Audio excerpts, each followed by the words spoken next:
Bueno, buenas tardes.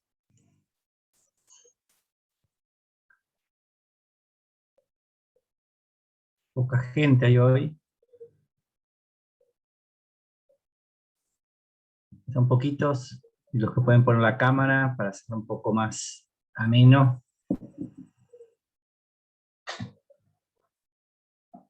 ¿Qué pasó? ¿No sabían que había clases hoy? Sí.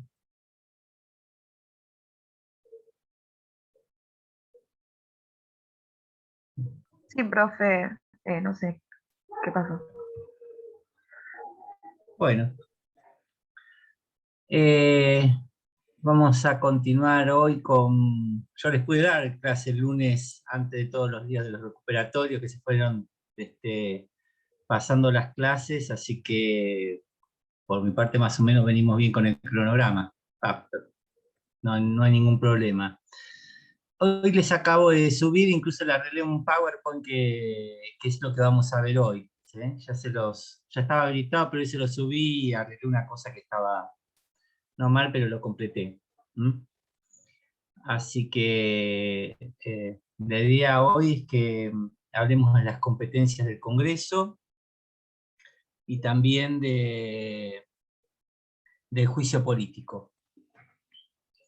Así que bueno, si no hay ninguna duda o alguna inquietud que tengan, largamos y calculo que en un rato, 50, 40 minutos más o menos terminamos, si no hay demasiadas preguntas.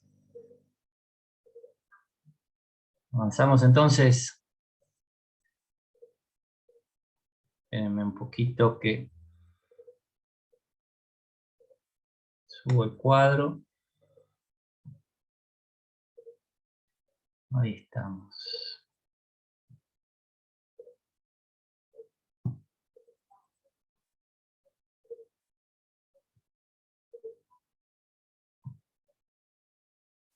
Bien. No sé cómo las llevan para el estudio con los cuadros o las clases con los cuadros. No sé si todos los profes y las profes lo utilizan. Yo normalmente lo utilizo incluso para los posgrados.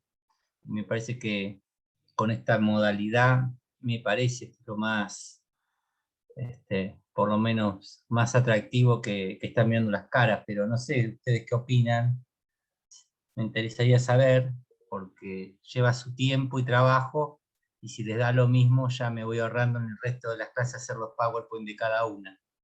¿Qué les parece? Con sinceridad, si total, es gratis. Están buenos, Es una profe. ayuda, profe.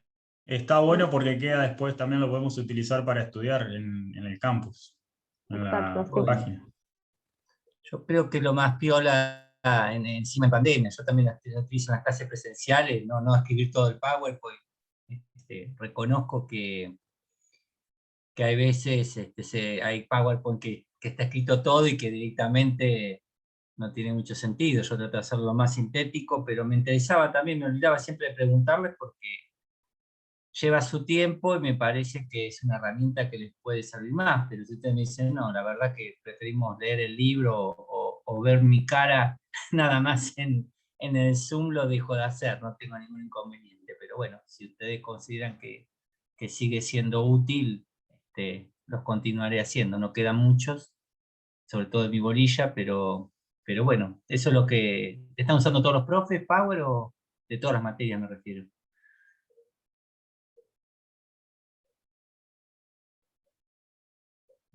Erika, que es la que más habla, o Romina. No, profe, en esta materia creo que sos el único que hace Power, me parece. Ah, no, y el titular también, pero para mí son más dinámicos, son buenos. ¿Sí? Romina, ¿vos qué opinás? No veo a todos, veo un pedazo porque ya estoy compartiendo la pantalla. Perdieron los tres que veo. Sí, sí, el doctor Jiménez también nos sube los Power y están muy buenos.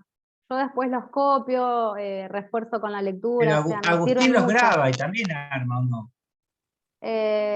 No, Agustín solamente nos graba videos, pero Los graba, sí. no creo que nos puso Power, no. No, pero graba videos, bueno, pero tiene las clases dadas también así que Claro, él nos está todo sube el así. video.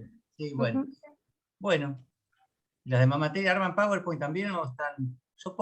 La verdad no es yo me estoy para preguntar por si están hartos o cansados, porque también escuché comentarios que estaban cansados, ahí viene mi punto. Que No, muchos en de los otras materias, cursantes no se todas. cansan y dicen, está todo el día con el PowerPoint y me cansa. Me interesa también, con sinceridad y total, les reitero, No en para todas las tener un poco un materias. ida y vuelta. Por ahí uno cree que está haciendo algo que a ustedes les sirve y pasa a ser un ancla en vez de un salvavidas. Sí, Ramiro, ¿qué decías? Perdóname que te interrumpí. No, que por lo menos no en todas las materias suben Power. Bueno, Por ahí lo trabajan de otra forma, pero esto es que nos queda para nosotros para repasar. bueno, son poquitas igual estas, esos 5 o 6, no se pongan mal. Ya veo que se creyeron que me está hablando todo esto y ahora son 48 PowerPoint y nos vamos a las 9 de la noche. No, yo ya creo que también incluso a esta altura de la pandemia, de las clases presenciales con Zoom, ya más de una hora me parece que pasa a ser trato cruel e inhumano, ya sea como alumno, como cursante, como disertante, como yo también doy las clases o asisto a congresos y por lo menos lo que a mí me pasa ya, como no, se está yendo un poco la novedad de lo virtual y estamos todos cansados, ustedes cursan muchas materias también y bueno, es mi manera, mi perspectiva, puede estar equivocado, por eso les quiero preguntar qué es lo que pensaban para por ahí modificar alguna cuestión. Bueno, vamos al hueso y chao, otra cosa mariposa, como diría mi madre. Nos quedaría ver entonces las competencias del poder legislativos, las de ambas cámaras, y dentro de esas competencias de ambas cámaras también vamos a ver las competencias jurisdiccionales. Yo hice un par de cuadros y algunas menciones, algunas las voy a expresar o las voy a desarrollar un poquito y otras simplemente con total ya lo tienen a disposición ustedes y también está en los libros y en los incisos de las facultades del Congreso y no tienen demasiada complicación. Como les dije cuando empezamos la primera clase, que la parte orgánica tiene su complejidad, pero hay algunos incisos que no necesitan demasiada explicación. Cualquier duda me interrumpe. Vamos a organizar, básicamente lo que yo traté de organizarles es el artículo 75 con todos sus incisos. No es que descubrí la pólvora, ni mucho menos, sino que muchos textos lo agrupan con diferentes nombres, con diferentes funciones. Bueno, yo un poco haciendo una síntesis de varios libros y de organizar como me parece que puede ser lo más fácil, y no la chorrera de incisos de 75 uno atrás del otro que están desordenados. Me parece que es lo más fácil para entender, ¿no? Y comprender todas las facultades que tiene el Congreso, todas las competencias, un poquito más organizado. Las primeras son las competencias institucionales, las que responde al Congreso por su razón de ser poder del Estado, ¿no? Uno de los 3 poderes del Estado. Las otras competencias son las administrativas, las que corresponde al Congreso, tanto poder de Cámara de Diputados y Senadores, para su propio funcionamiento, digamos, su aparato burocrático. También tiene competencias judiciales. ¿Se acuerdan que cuando quizás hablábamos la primera, hace como 2 lunes atrás, decíamos que, sobre todo del derecho administrativo, se fueron un tanto alivianando o reformulando esta famosa división de poderes de Montesquieu, que uno estudia estrictamente, poder ejecutivo ejecuta las leyes, el Congreso hace las leyes y el Poder Judicial decide, porque no es lo que pasa en la dinámica del ejercicio del poder. Realmente no es lo que pasa. Lo que pasa es que hay ciertas competencias exclusivas o zonas de reserva que tienen cada uno de los 3 poderes, pero también hay competencias excepcionales, residuales, poderes implícitos, que tienen cada uno de los poderes del Estado, y que a su vez, yo decía, algunos administrativistas lo empezaban a escribir y decir, bueno, no hay poder sino competencias. Bueno, hay una competencia principal, la del Congreso de hacer leyes, también una competencia judicial que correspondería, si vamos a esta división clásica de Montesquieu, no le correspondería al Congreso, pero el juicio político es una competencia de carácter judicial, de la misma manera que tiene competencias judiciales el Poder Ejecutivo cuando hace tribunales, por ejemplo, de la FIP, y emite una sanción, de la misma manera que tiene funciones legislativas el Poder Judicial, mediante la Corte cuando hace acordadas. ¿Qué son las acordadas? Bueno, son resoluciones con forma obligatoria y general, y es una manera de legislar. Es decir, que cada uno de los tres poderes tienen competencias, tiene funciones, ejercen las tres funciones. Lo que pasa es que tienen competencias exclusivas o de zona de reserva que los otros dos poderes no deberían invadir. Por eso se habla más de competencia, se habla de funciones, ya hace muchísimos años, ¿no? División de funciones más que de poderes. Claro, yo decía esto del derecho administrativo, el ejemplo más laxo, podríamos irnos a tratar de diluir por entero las competencias, es decir, bueno, entonces todos pueden hacer cualquier cosa, es decir, los tres poderes pueden hacer las tres funciones, y entonces de esa manera se diluyen los diques de contención, y siempre, digamos que el vaso se derrama para un lado, y por ejemplo en nuestros países por el Poder Ejecutivo, al hiperpresidencialismo, pero lo cierto que el ejemplo máximo del derecho administrativo es decir, bueno, entonces puede hacer de todo el Poder Ejecutivo. No, hay zonas que están vedadas, sigue habiendo una esfera de reserva, no es que se diluye en la división de competencias. Por ejemplo, la Corte Argentina, en un fallo lamentable, que fue el fallo Rodríguez de la privatización de los aeropuertos en la época de Menem, había dicho que los decretos de necesidad de urgencia, que la división de poderes era una mera técnica, y que por lo tanto podía de alguna manera dejarse de lado, y con eso se permitió que mediante decretos de necesidad de urgencia, es decir, no por una ley del Congreso, se privatice un aeropuerto, ¿no? Es decir, la Corte, esa fue la famosa Corte menemista, que luego servía para que muchos fueran por juicio político, perdón, y ha demostrado, bueno, no es ni una mera técnica, con lo cual se permite que todos los poderes hagan cualquier cosa, pero tampoco es cierto que podemos decir que es la división de poder de Montesquieu, porque no es lo que sucede en la dinámica del ejercicio del poder. ¿Estamos? Bueno, hecho esta aclaración, volvamos al tema.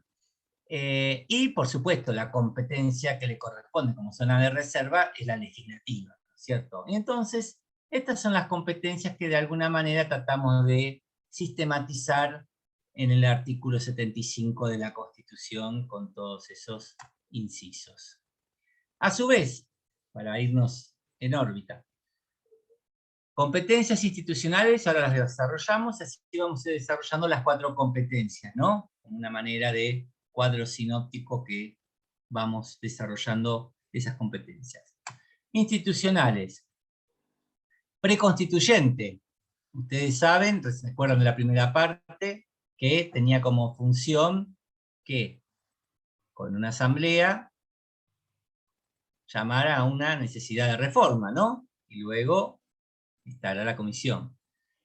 Los límites del país y de las provincias. ¿Quién los fija? El Congreso de la Nación. Es institucional. ¿Por qué? Y bueno, esto tenemos que vincularlo con el tipo de decisiones. No son arbitrarias o caprichosas. Quizás alguna puede ser algo cuestionable, pero lo cierto es que la función, volviendo, la función principal del Congreso es representar a las provincias y a representar los intereses del país, de la nación. Por lo tanto, las funciones institucionales van siempre a tener como norte este tipo de cuestiones. Establecer los límites del país. Los límites que nos fija el Congreso. ¿Qué pasa? ¿Recuerdan cuando vimos federalismo? Acá se va vinculando como las películas, ¿no? Que tiene varios personajes y al final uno lo va entendiendo. Los problemas de los límites lo van a ver en Poder Judicial. Es decir, el conflicto acerca de los alcances de los límites del país o de las provincias, los va a dirimir la Corte Suprema, sobre todo los límites de las provincias entre sí, si se tiene que crear una nueva provincia. ¿Se acuerdan cuando hablamos de federalismo?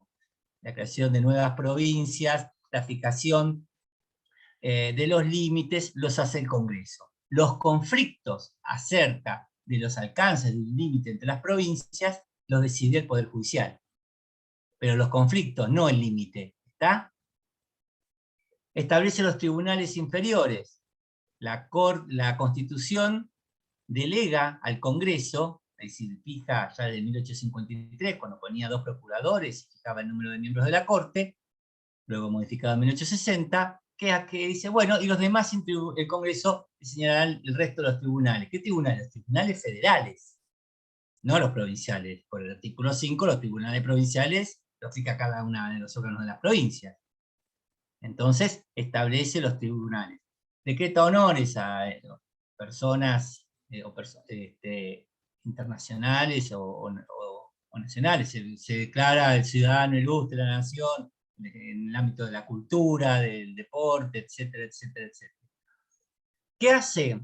Concede amnistías. ¿Qué son las amnistías? ¿Saben cuál es la diferencia entre la amnistía y el indulto? Si lo saben, continúo.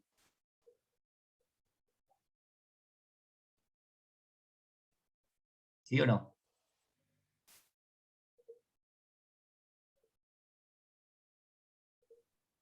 Podríamos repasarlo por las dudas. Muy bien, Ramírez. Salida elegante ese salió jugando desde abajo, digamos. Muy bien, salida elegante. No lo tienen por qué saber. Bien, esto les va a servir para también Poder Ejecutivo. Las amnistías, a diferencia... ¿Quién indulta? Bueno, habría que hacer una... Algunos dicen, con razón, ¿no? De las normas.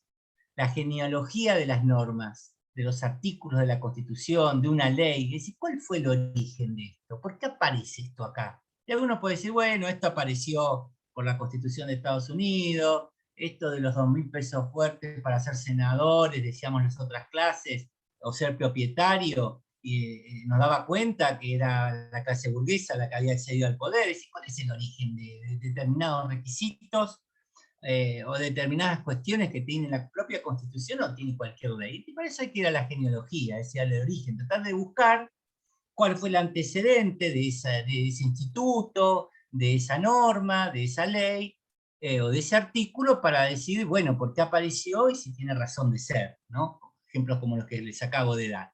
De la misma manera, el indulto es un resabio del sistema monárquico.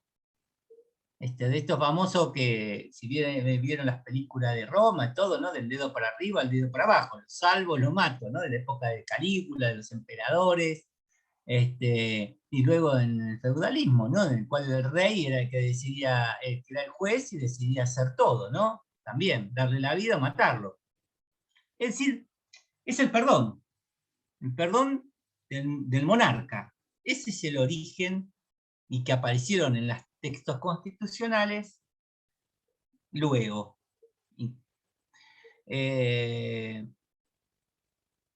¿Cuál fue Bueno, evidentemente está claro que el indulto como instituto es un resabio monárquico, y que por lo tanto no debería estar en ninguna constitución. De la misma manera, esperen que mi gata ya se fue, estaba dando vuelta y quería escaparse. De la misma manera, podemos pensar con las amnistías. El indulto entonces es un perdón que en realidad invade las esferas del Poder Judicial. Piensen que es perdonarle la pena a alguien que cometió un delito.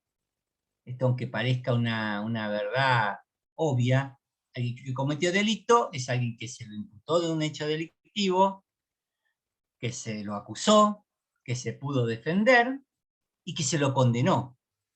Y que esa condena quedó firme. Pero luego viene el monarca y le perdona el delito. Con esto que yo le estoy contando nos damos cuenta que claramente, no le perdona el delito, le perdona la pena, perdón, discúlpenme, la pena. Es decir, el cumplimiento, fuera prisión, multa, cualquiera de las penas que nuestra inhabilitación, que nuestro Código Penal trae. Es decir, que en ese último segmento, a la hora de la verdad, digamos, ¿no? De tener que cumplir, se le perdona. O se le conmuta la pena. La conmutación de pena es cambiar, trocar una pena menos grave por una más grave, ¿no? Con lo cual, como les digo, es una clara intromisión del Poder Ejecutivo en el Poder Judicial. ¿Qué es lo que no hace el indulto? No olvida la pena, no deja de ser responsable por el delito que cometió. Lo que se le perdona es el cumplimiento de la pena, pero si mató, si robó, si fue corrupto, eso sigue inamovible. ¿Está? ¿Qué otra característica tiene? El indulto es individual. Tiene que ser fulano de tal, X. Nombre y apellido. Esto es lógico con lo que estábamos hablando. Si estamos diciendo que el indulto lo que perdona es la pena, es decir, el cumplimiento de una sentencia condenatoria, que termina en una pena, está claro que esa pena es individual. No hay penas colectivas. Todo lo de la cursada tiene 3 años de prisión. No, todas las cursadas no hay una responsabilidad objetiva. Todos tienen 4, todos tienen 2, no. Fulana, Erika sacó un 2, Romina se sacó un 3, Ramiro sacó un 3,5. Así que quedaron todos. Qué malo que es. No, vamos a poner 7, 8 y 9. Entonces, está claro que aunque los 3 tengan 9, es individual. Cada uno hizo su examen. No sé si es muy obvio lo que estoy diciendo, pero es para tratar de ser lo más claro posible. ¿Por qué estoy dando todas estas vueltas? Porque tengo que compararlo con la amnistía. ¿Ustedes ya dieron penal 1 o no? La amnistía, como estamos hablando de las facultades del Congreso, obviamente las hace el Congreso de la Nación. Voy a dejar porque solamente una cuestión más, perdón, del indulto, porque le corresponde cuando hablen de Poder Ejecutivo van a hablar del indulto, así que no quiero hablar lo que hable un profesor o una profesora. El indulto en principio es para condenados, ¿no? Todo este trámite que yo le dije, sentencia judicial firme. Pero durante la época de Menem, cuando se le dio indulto a los genocidas, y a muchos militares que estuvieron en la última dictadura, algunos no estaban condenados, estaban procesados, es decir, todavía no habían tenido un juicio oral y habían sido condenados. ¿Qué lógica se siguió? Es, si yo puedo perdonarle la pena a alguien que cometió un delito, reitero, si decimos que alguien cometió delito en el Estado de Derecho, es alguien que fue juzgado y condenado después de un juicio, y luego de apelar a todas las instancias que pudo, quedó firme, ¿no? Si puedo todo eso, se preguntaban, pero y entonces, por ejemplo, aquellos militares que fueron imputados de un delito, fueron llamados a esa indagatoria, y todavía no tuvieron el juicio oral, ¿los puedo perdonar? En principio, desde el punto de vista teórico, uno diría no, porque es como si ustedes me dicen, bueno, pero doctor, usted no, entonces resulta que fue, o que fulanito robó, o fue un corrupto, o mató a alguien, pero todavía no se probó eso. Sin embargo, algunos dicen, bueno, pero si puedo lo más, puedo lo menos. Si puedo perdonarle a alguien que no hay duda alguna, porque se hizo todo el juicio, y lo condenaron, y que está firme, y de esto no se puede discutir más, ¿por qué no puedo hacerlo a aquel que todavía no fue condenado, si fue condenado no está firme, o todavía no se hizo el juicio oral? Claro, está el principio de presunción de inocencia, de estado de inocencia del artículo 18, que nos dice que todos somos inocentes hasta que no, digamos en términos actuales, ayornando el artículo 18, hasta que no existe una sentencia condenatoria firme. Entonces yo quisiera que, si a mí me están imputando de un delito, no, momento, yo quiero el juicio porque soy inocente. Yo no quiero quedar como tal cosa o tal acusación que se me hizo. Sin embargo, obviamente, en esas circunstancias, alguno dice, si puedo perdonarle la pena también puedo cancelar, digamos, de alguna manera, el delito en los procesados. Pero eso lo dejo, lo van a ver en el Poder Ejecutivo. Voy a lo mío, o a lo nuestro, a nuestro tema que trataremos de hablar. Conceda amnistías. ¿Qué gran diferencia hay? Que la amnistía la hace el Congreso, por supuesto. ¿Cuál es la otra diferencia? Que la amnistía borra la antijuricidad del delito. Es decir, decíamos que en el indulto lo que perdonábamos era la pena, pero no se discutía más la culpabilidad. Estoy haciendo muy simple, no quiero complicar, hablando de derecho penal, etc. No se discute que mató, que asesinó, que robó. Te perdono ir a la cárcel. Con lo cual todo esto está demostrado. En cambio, en la amnistía, primera diferencia con el indulto.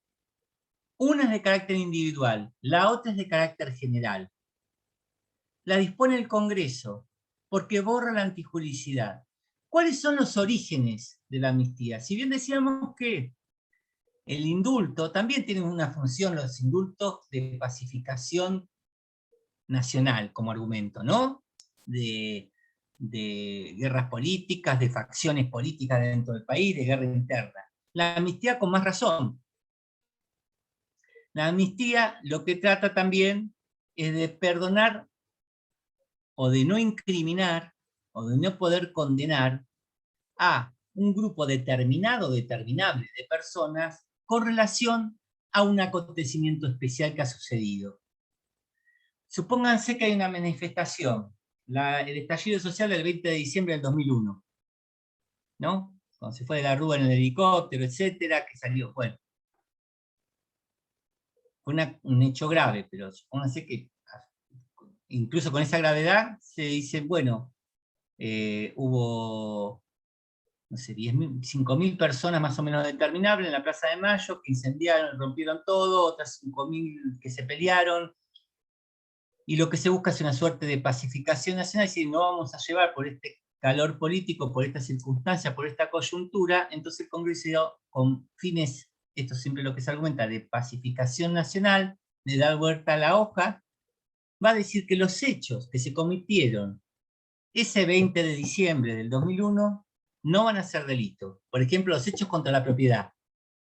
Daños a los autos, rotura de vidrio, de comercios. Supongamos que dicen, no, si un homicidio no, pero daños contra la propiedad. ¿Qué va a pasar? Ningún juez va a poder llamar a indagatoria a ese grupo determinable. Supónganse, no sé, doctor, cuántos son. Bueno, con las cámaras se va a poder determinar, o con las investigaciones, cuántos más o menos fueron, por nombre y apellido, pero aún aunque aparezcan luego después más, lo que va a borrar va a ser la antijuricidad, va a ser una suerte de, esto no va a ser delito por esta circunstancia especial. Entonces, no perdona la pena, no incrimina las conductas, que sí son delitos, pero bajo estas circunstancias especiales es como una suerte de olvido, de perdón, que hace, pero ¿quién? El Congreso. Tiene un sustento democrático, en principio estoy diciendo, en principio, porque esto queda grabado, después va a decir el doctor dijo tal, en principio, esos son los argumentos. Esos son los argumentos. Si ustedes me preguntan a mí no me gusta tampoco la amnistía. No me gusta ni el indulto, bueno, lamentablemente me voy a traer el indulto. El indulto, ya ha dicho la Corte Interamericana de Derechos Humanos, que en delitos de lesa humanidad no hay perdón, olvido o indulto, y que los estados tienen la obligación de investigar y sancionar a los responsables. Esta misma lógica es la que a mí me hace decir, fueron muchos casos, sobre todo contra Perú, con Fujimori, en el gobierno de Fujimori, Barrios Altos, ¿no? Se llama el caso, me lleva a lo mismo a decir con respecto a la amnistía.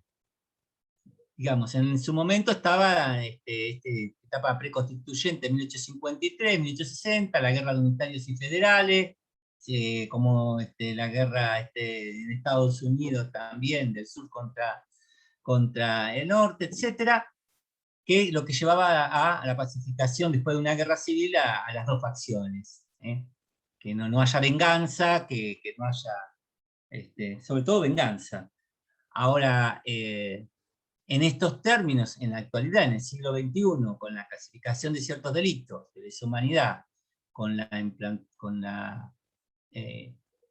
implementación del régimen democrático, con todos los problemas que tenemos incluso hoy en la región,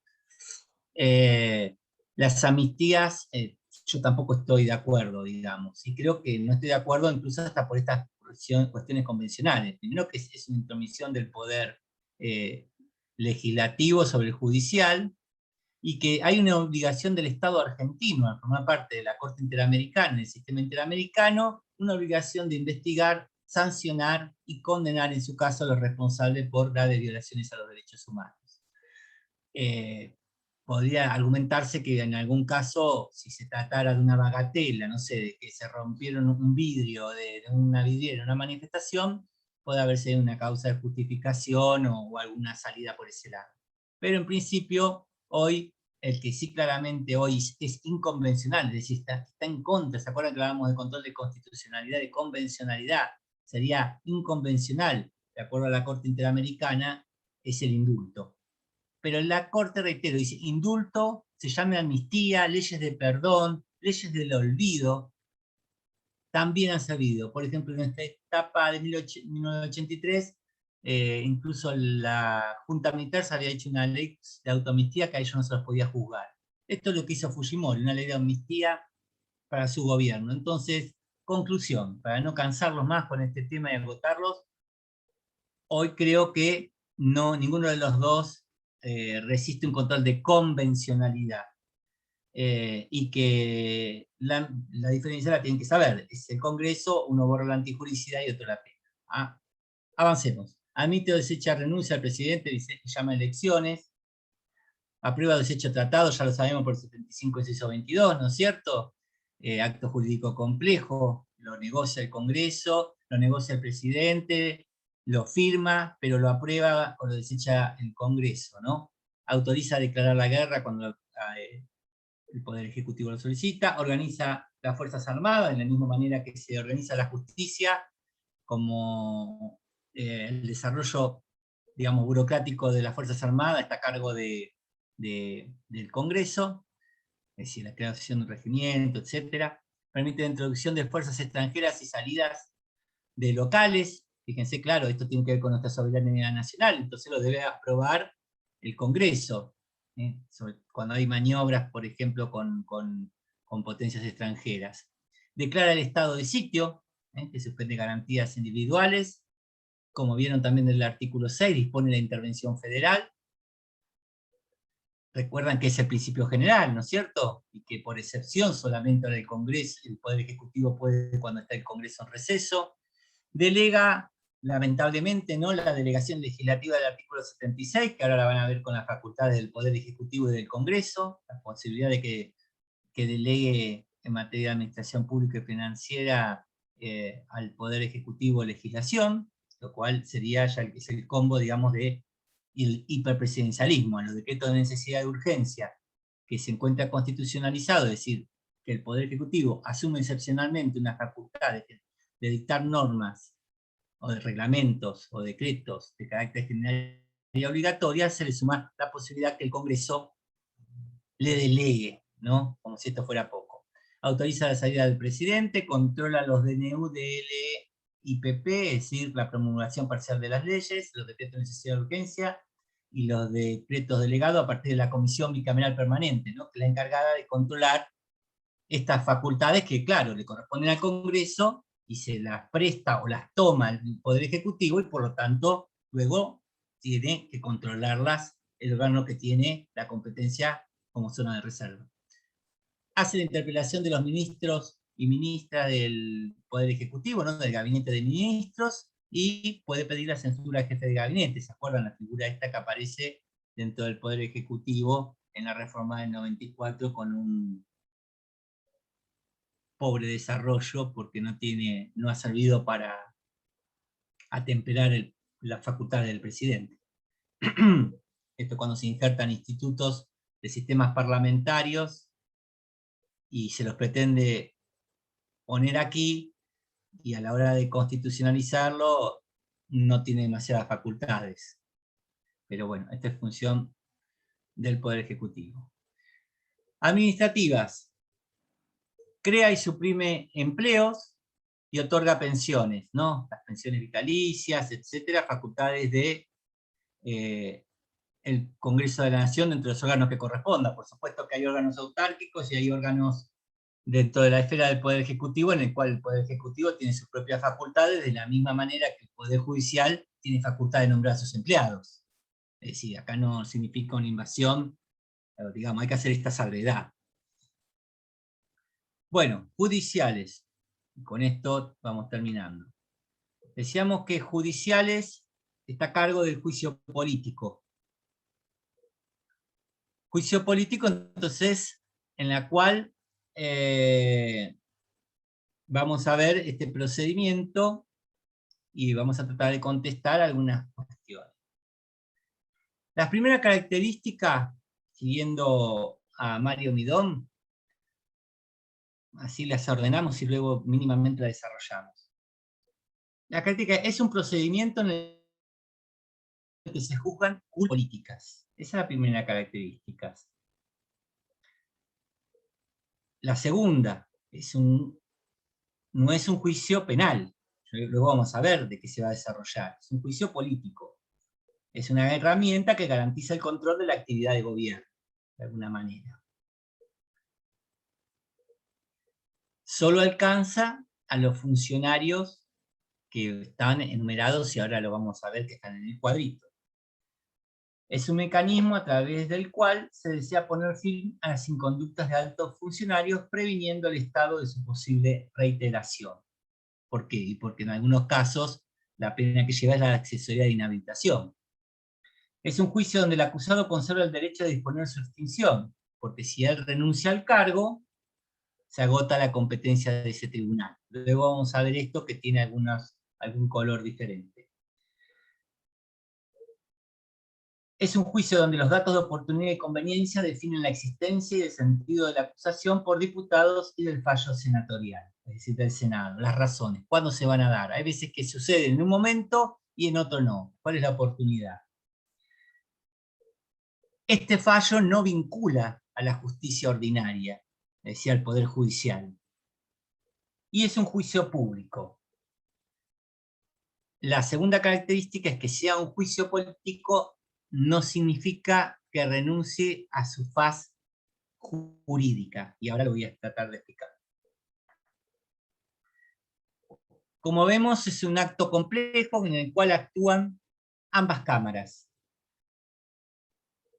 La Cámara de Diputados es la que acusa, ¿no? Allí ya les puse las 2/3 partes de los miembros presentes, previo dictamen de la Comisión de Juicio Político. Ustedes saben que la Cámara de Diputados, como la de Senadores, dicta sus propios reglamentos y tienen sus propias comisiones. Una de las comisiones que tiene tanto la Cámara de Diputados como la de Senadores es la de Juicio Político, en donde se reciben las denuncias. Denuncia puede hacer cualquier ciudadano o ciudadana. ¿Contra quiénes? Bueno, acá está bien delimitado por la Constitución, por el presidente o presidenta, ponemos los femeninos en todos lados, vice, jefe de gabinete, de ministros, ministros, miembros de la Corte Suprema de Justicia de la Nación y el procurador o la procuradora y la defensora general de la Nación. En este caso hay una defensora en la actualidad. El procurador está libre hace años, ¿no? Hay un procurador interino. Tanto el procurador como la defensora general de la Nación no están dentro de la Constitución, sin embargo estaba en 1853. En la Reforma 60 se modificó, dejaron de aparecer con el número de miembros exactos de la Corte, pero la ley orgánica dispone que sean sometidos a juicios políticos. Esto tiene su lógica y incluso hubo discusión con este gobierno y con el anterior, si tenían que sacar al procurador, y toda la dogmática constitucional, incluso de todos los colores políticos, en términos generales, coincidió que están al mismo nivel que los jueces de la Corte, digamos, son los que litigan, los que actúan ante la Corte Suprema de Justicia de la Nación, con los dictámenes y su actuación. Y por lo tanto no hay cuestionamiento en que sea mediante juicio político.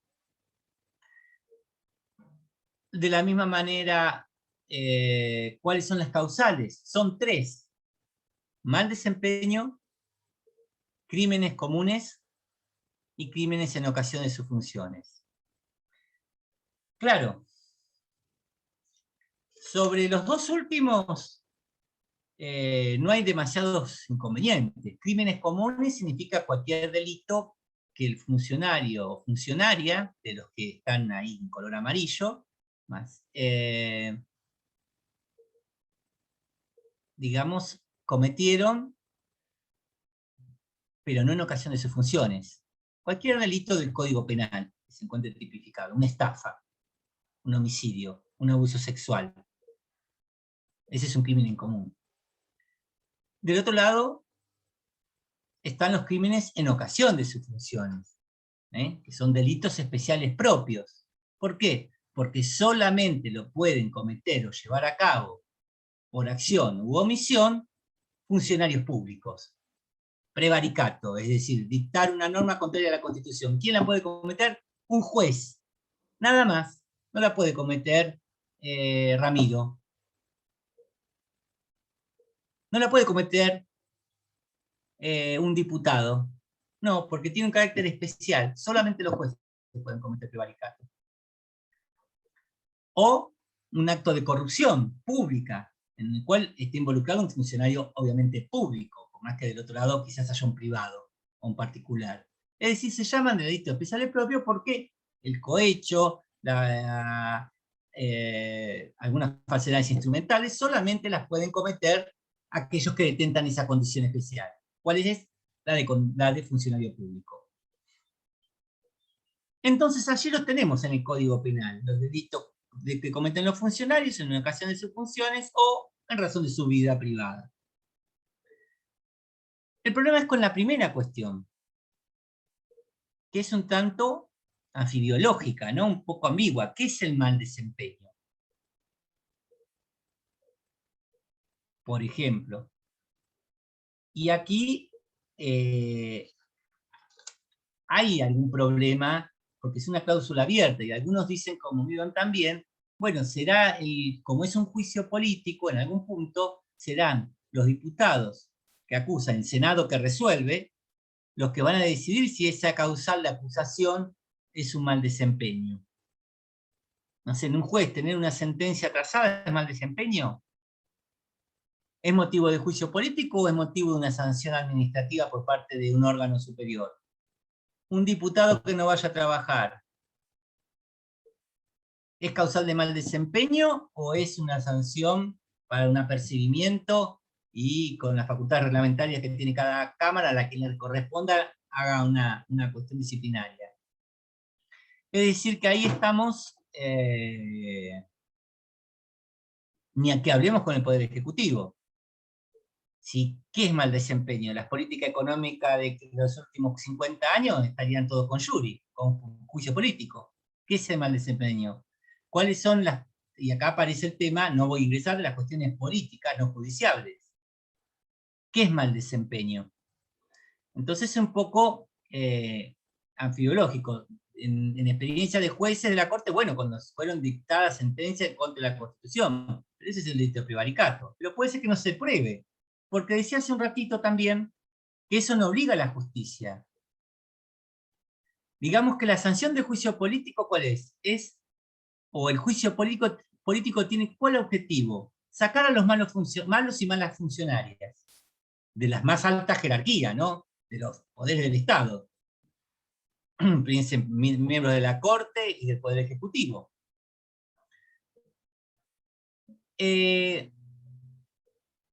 La función es destituirlos y también los puede inhabilitar para que no ejerzan ningún cargo público. Estas son las 2 sanciones.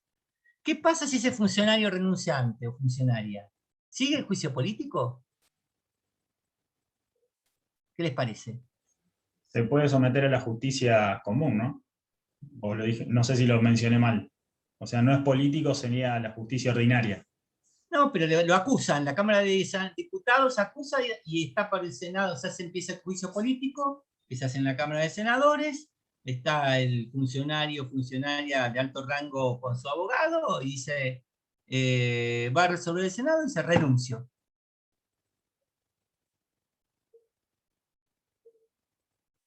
¿Sigue el juicio político? Para mí no, porque si ya renunció, Y está Claro, renunciando contra un dicen, proceso. como el motivo es la destitución y la inhabilitación, si ese funcionario renuncia antes de que llegue la sentencia del Senado, se culmina el juicio político. Pero esto no tiene que dar la sensación, entonces no pasó nada. No, no, no.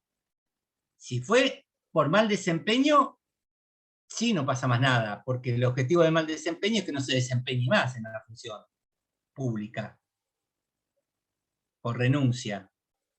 Pero si el motivo de la renuncia fue o es la comisión de un posible delito, como funcionario o delito común, eso no obtura que el Poder Judicial o que la justicia actúe. No le interesa a la justicia si renunció al cargo. El proceso penal sigue en marcha. La renuncia no impacta, ni tampoco va a impactar, incluso, podría darse, es discutible en algunos casos, voy a confesar que es discutible. Si en un juicio político a uno de estos funcionarios no se los condena, supónganse por determinada cuestión penal, algunos dicen no podría invadir y el Poder Judicial no podría seguir. La mayoría consideramos que sí, porque es una decisión política. Y por lo tanto, esto no puede impedir a que el Poder Judicial actúe. Puede ser que no lo destituyan, pero después puede ser que en el proceso penal existan pruebas suficientes de la comisión del delito. O viceversa, que lo destituyan, porque supuestamente cometió un delito de coima. Pero resulta que cuando llega al juicio oral, una vez que quedó destituido o que renunció, resulta que no hubo prueba y se lo absolvió. Ninguno hace prejudicialidad con respecto a la suerte del juicio político, ¿está? Pueden declararlo culpable en el juicio político y no en la sede judicial penal, o viceversa. ¿Está? La duda es, hay veces cuando se los acusa de algún tipo de delito y en el juicio político dicen no hay motivo de delito y no corresponde a la destitución, y algunos dicen, bueno, entonces esto tiene que impactar, si no pudo lo menos, que es la destitución, no puede impactar en la cuestión del judicial. Sin embargo, yo creo que son carriles que van por otra vía y que puede haber prueba del delito y luego condenarse o absolverse con la misma que lo haya condenado o viceversa. En algún momento la ley de fueros, la 25320, decía que ni siquiera se lo podía indagar, es decir, que se tenía que pedir el juicio político. Lo que permite ahora es que todo el proceso penal, ustedes leen los diarios, o Twitch, o lo que fuera, y como pueden saber, puede haber juicios contra presidentes, expresidentas, etc. Lo que no se puede es detener. Pero sí se puede avanzar. Antes solamente, la ley anterior decía, solamente se puede llamar indagatoria, y nada más, no se podía avanzar, con lo cual las causas se prescribían. Hoy se puede avanzar. La pregunta es, este juicio político, yo les dije, ya 5 minutos y terminamos, porque ya me pasé, ¿significa que no es judiciable, que no es jurídico? No. Es una decisión política, que debe ser votado de acuerdo al cuadro que ahí les puse. Pero ese proceso de destitución, en el cual tiene que haber una acusación por parte de la Cámara de Diputados, y esa acusación debe ser precisa. No puede decir, hizo mal las cosas. No, el juzgado era un desastre. No. Concretamente, ¿cuáles son las conductas? Porque uno se puede defender de lo que conoce.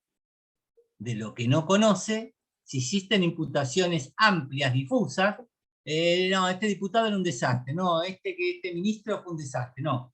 ¿Cuál es el hecho o los hechos puntuales por lo cual poner a un ministro de cualquier área como mal desempeño y sacarlo? ¿Cuáles fueron?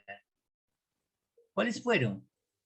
Porque si no, no me puedo defender, o no se puede defender. o ustedes no lo podemos asesorar. Si se trata de mal desempeño, si se trata de crímenes comunes, ¿cuál sería? Esa es la primera cuestión. ¿La posibilidad de qué? El proceso de juicio político no está exento de cumplir con el debido proceso legal, en los términos anglosajones, due process legal. ¿Qué significa? Que tengo que saber de qué me acusan, qué pruebas existen, del derecho a defenderme, del derecho a producir prueba en mi defensa, y el derecho a que esa sentencia, incluso la del Senado, esté fundada, porque con esto se evita la arbitrariedad, que una mayoría circunstancial quiera sacarse a alguien de encima. Esta es la juridicidad del juicio político.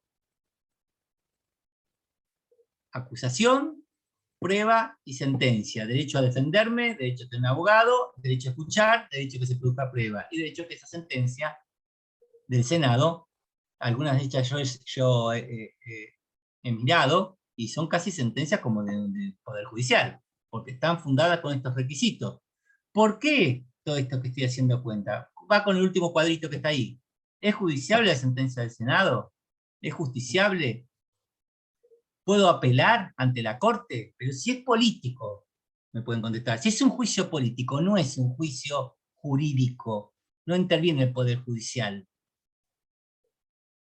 Sin embargo, si no se cumplieron hasta antes de 1983, nada era justiciable. ¿Se destituía o no? La verdad que era bastante poco los casos de juicio político, porque estas mayorías previstas en la Constitución son para evitar que mayorías circunstanciales se lleven puesto a la oposición, o viceversa. Pero lo que pasa es que a veces que estas mayorías son tan exigibles que no hay nunca una posibilidad de una condena, porque nunca se llegan a los números. Dejémonos ahí como una nota. Pero lo que les quería reiterar es que debe ser justiciable si no se respetó el debido proceso legal. A partir de 1983, la Corte Argentina, mediante recurso extraordinario federal, ingresa, por supuesto de competencia de la Corte, porque son funcionarios de alto rango y es, digamos, el mecanismo procesal que corresponde. Mediante los recursos extraordinarios, la Corte Argentina, nuestra Corte, acepta la judicialización del juicio político. ¿Sobre qué punto? Sobre si se respetaron los pasos o procedimientos del debido proceso legal. ¿Estamos? Legislativas, allí están. Luego se fijan ustedes, no hay demasiado, es solamente leerlo, ¿eh? Yo se los sistematicé para que los tengan a mano, nada más. Poderes implícitos, el último puntito de la bolilla. Todos los poderes del Estado tienen poderes que les son propios, competencias que les son propios, pero también hay veces que no hay ley, o que hay situaciones fácticas que hacen que los poderes judiciales, el poder, sobre todo el Congreso, fíjense explícitamente, dice hacer todas las leyes y reglamentos que sean convenientes para poner en ejercicio los poderes antecedentes y todos los otros concedidos por la presente la Constitución. Es decir, que si hay una situación fáctica que se debe resolver y que de alguna manera toca a las competencias del poder legislativo, entonces, haciendo utilización o uso de los poderes implícitos que la Constitución le da, puede llamarse a resolver o a legislar sobre la materia. Bien. Con esto, los 15 que se van a sacar 4, no, yo no puedo decir nada. Es con multiple choice. Nos vemos la clase que viene y esto está subido. ¿Alguna duda o listo? Bueno, ¿tengo una pregunta? ¿Tengo una pregunta? Sí. Doctor. Sí. Una pregunta. Dentro de los funcionarios enjuiciables, me faltó, no escuché los últimos dos, el procurador y defensora de... Defensora General de la Nación, que forman parte del Ministerio Público, órgano extrapoder. Bueno, Gracias. dependía del Poder Ejecutivo, era del Judicial. Ahí está igual en el Power. Gracias. Bueno, ¿listo? Chao, chicos. Chao, gracias, Chao, profe. profe. Chao, profe. Gracias. Chao, chao.